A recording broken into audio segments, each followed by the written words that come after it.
Ukiona mwenzako akinyolewa, chako kitie maji. Methali hiyo ilitumiwa jana usiku na seneta wa kaunti ya Migori Wilfred Mashage, akiwaonya magavana wa kaunti zote nchini kuwa waadilifu kwenye utendakazi wao. Mashage alisema hayo jana usiku pale bunge la seneti lilipomvua madaraka Martin Wambora kama gavana wa kaunti ya Embu.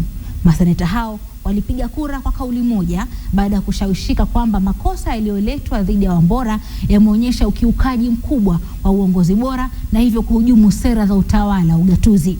Mwenyekiti wa baraza la magavana Isaac Ruto, hata hivyo, amepinga hatua hiyo ya bunge la seneti, akisema maseneta wamefanya hivyo kutokana na chuki walionayo na magavana.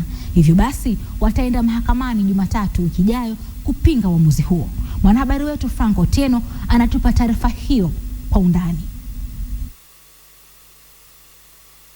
Gavana wa kaunti ya Bomet Isaac Ruto ni mwenyekiti wa baraza la magavana wa kaunti zote nchini, ambaye aliamka asubuhi ya leo akikerwa sana na bunge la seneti. Mmoja wao alitimuliwa jana. Martin Wambora hayuko tena madarakani kwenye kiti cha gavana kaunti ya Embu. Ruto anadai maseneta wanapanga njama ya kuwatimua magavana 11, huku akisisitiza kwamba wanaelewa uhasama ulioko baina ya maseneta na magavana. It is now clear that they are determined and that they are lining up several counties to destroy them like dominoes. I think this is a sad moment for this republic. We as the Council of Governors will indeed go to court on Monday to seek advisory from the Supreme Court and indeed to ask for a judgment by the High Court as to whether this process of impeachment actually meets the standards of impeachment. Bunge la seneti lilitoa onyo kali jana wakati wa kujadiliwa kwa ripoti iliyoundwa na kamati maalum iliyotathmini na kupiga msasa madai yaliyotolewa dhidi ya Martin Wambora kuwa hakuwajibika ipasavyo kwenye matumizi ya fedha za kaunti ya Embu. Kiona cha mwenzio chanyolewa, chako tia maji.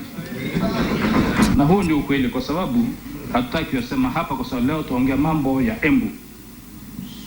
Lakini yaliyopo huko ni mazito hata kuliko ya Embu. I think what happened in Embu is an early warning system. And this should act as a warning to all corrupt governors countrywide. Thank you, Mr. Speaker. Seneta wa Turkana John Munyesa alipochangia mdahalo huo hakuficha ghadhabu zake dhidi ya gavana wa Turkana Josphat Nanok, licha ya kwamba kikao hicho kilikuwa kinamjadili Martin Wambora.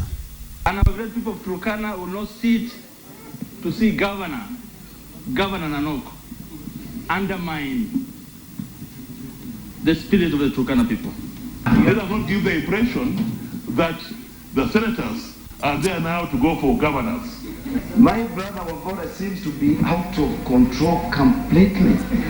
Makosa matatu yalisomwa na kuthibitishwa na Senate kuwa yalitosha kumwachisha kazi Wambora. Kosa la kwanza, alituhumiwa kwa kukiuka mchakato wa utoaji zabuni za kandarasi. Pili, ukiukaji wa kifungu cha sheria ya usimamizi wa fedha za umma, na tatu, alikeuka katiba ya nchi. Kwa makosa hayo matatu, kura 39 zilipigwa kuunga mkono kung'olewa kwake madarakani. Seneta wa Baringo Gideon Moi alipinga uamuzi huo, huku seneta Leni Kivuti wa kaunti ya Embu akiamua kujitenga na mdahalo huo. Frank Otieno, KTN leo.